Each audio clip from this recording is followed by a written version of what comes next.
Hey there, I'm Mike Rignetta. This is Crash Course Theater, and today we're going to be moving from the Middle Ages into the Renaissance, a time of discovery, innovation, beauty, sophistication,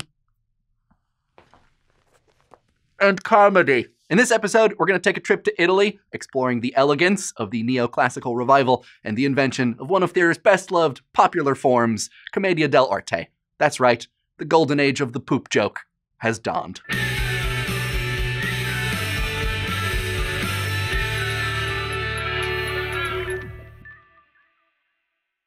The Renaissance in Italy lasts from roughly 1300 to 1600. That earlier date overlaps pretty significantly with the late Middle Ages because no one really puts out press releases letting everyone know when a historical era has ended.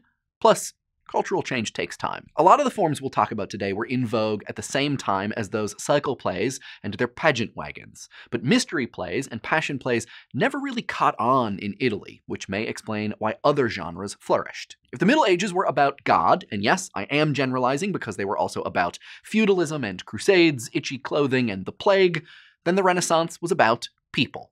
And also still the plague. The Renaissance introduced humanism, the idea that earthly life isn't just a veil of tears that might lead to heaven if you're good, but is maybe worthy in and of itself.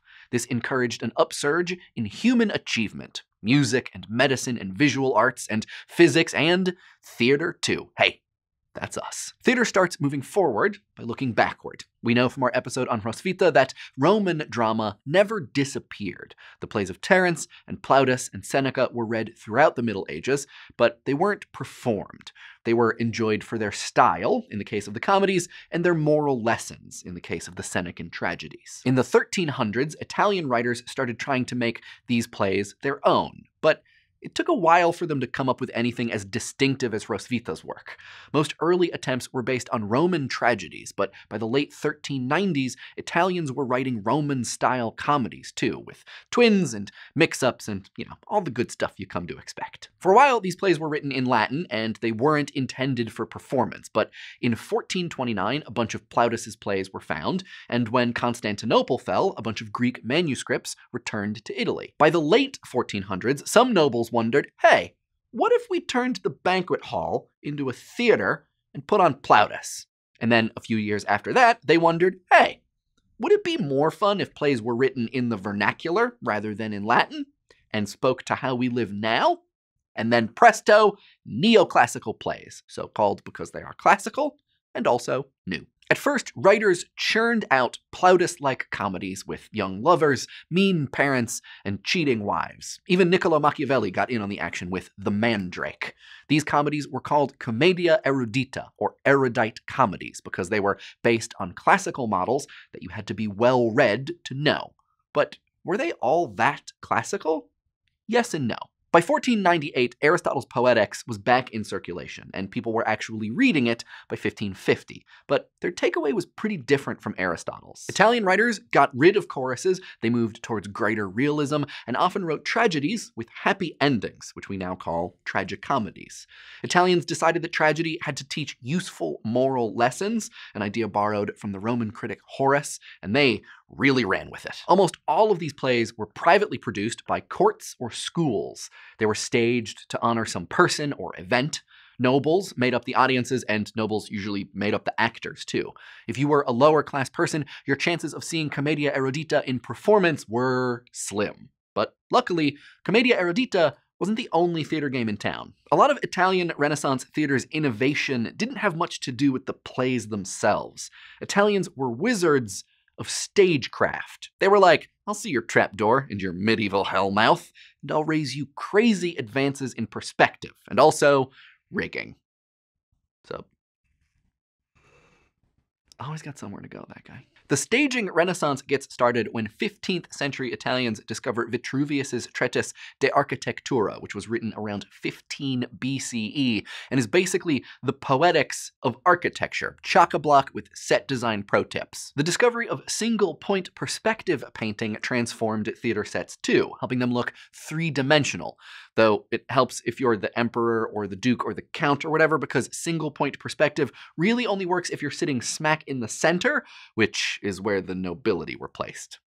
Typical. In the 17th century, we get shifting scenery, which is accomplished with wing panels that slide in and out on grooves in the floor, among other methods. When a scene changed, wing panels slid out. Each set of painted wings that disappeared revealed more just behind. In the late 1500s, gardens and banquet halls give way to permanent, purpose-built theaters, possibly the first in Europe since Roman times. In Vicenza, the Olympic Academy built the Teatro Olimpico, which opened in 1585 and was designed by rock star architect Andrea Palladio. It's very busy and looks a lot like a Roman theater got shrunk and enclosed. It wasn't used very much, but it influenced later theaters. Its widened arch may have contributed to the proscenium arch, which you'll recognize in most Broadway theaters today, arches or rectangles that frame the stage from the audience's perspective. In Renaissance Italy, how-to books also circulated, detailing effects to make gods and clouds rise above the stage or rocks and trees sink below it.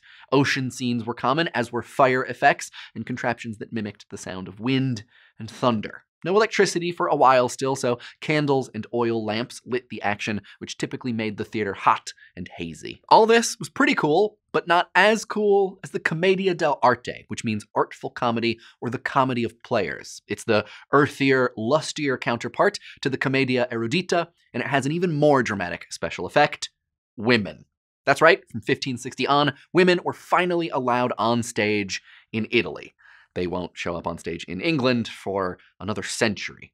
More on that later. Scholars can't really agree on the origins of the Commedia dell'arte, but the most popular theory traces its lineage from our old lewd friend, the Atalan farces. These had been preserved by strolling minstrels and jesters during the Middle Ages. Like the Atalan farces, Commedia dell'arte relies on stock characters and improvised situations that allowed the actors to string together conveniently memorized lines in an array of prearranged comedic bits called lazzi.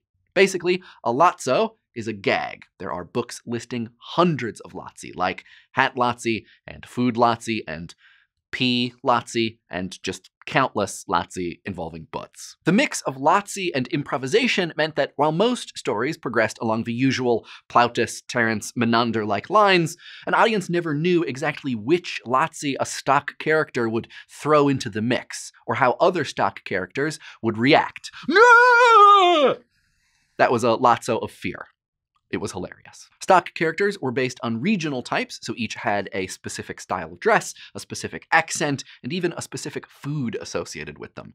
Each traveling troupe of 8 to 12 actors had a slightly different mix of types, but here are some of the main ones: masters, servants, and lovers. Let's see some more in the thought bubble. There are usually 3 masters: the captain or capitano. He's a Spanish military guy with a mask and a cape and a sword and a mustache. He's swaggering and braggy until he actually gets near a fight, and then he's a coward. Pantalone is a miserly merchant type from Venice who wears a red vest and a long coat, plus a mask with a big nose and a gray beard.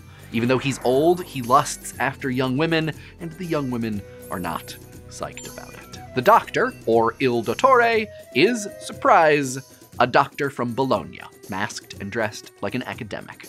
The doctor is a friend of Pantalone's, and he needs everyone to know how smart he is, so he uses a lot of Latin words and phrases. Some of the grosser urine lazzi involve him, and his wife is often cheating on him. Between the Latin and the urine, I mean, can you blame her? And now, the servants, who are often called zani. They're mostly men, though some troops had women who played maids. Harlequin, or Arlecchino, wears a green mask and a diamond suit. He carries a wooden sword that he hits people with. He's wily and acrobatic, but also kind of simple, and boy, is he hungry.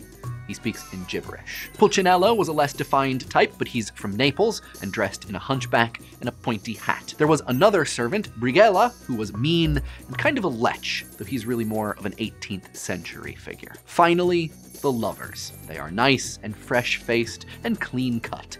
Sometimes they're a little stupid. They don't wear masks. They're kind of boring. Still, it's their love, often thwarted, that gets the plot going. Thank you, Thought Bubble. We still have books of lazzi, and even some Commedia dell'arte scripts, though they're not that great. Later dramatists like 18th century writer Carlo Goldoni wrote plays based on Commedia dell'Arte, so you can check out a work like The Servant of Two Masters if you're curious. What we do know is these plays follow conventional narrative lines, but what happens in the middle is fast and gross and apparently really, really funny because the genre lasts for centuries into today. Ever heard of slapstick? Yeah, that was a term for Arlecchino's wooden sword. A slap stick. Eh? Right? Oh, come on. You're no fun. So the next time you see some rude physical comedy, amaze and delight your friends by telling them that the wedgie they just saw derives from an Italian Renaissance form, and then hope that your friends still talk to you. Don't avoid eye contact with me. Where are you going? Next time, we'll get serious, sort of, when we set sail for England and explore Elizabethan theater before some bloke named Shakespeare shows up and hogs all the candle-powered spotlights. Until then, curtain. Crash Course Theater is produced in association with PBS Digital Studios. Head over to their channel to check out some of their shows like The Art Assignment and Eons and It's Okay to Be Smart.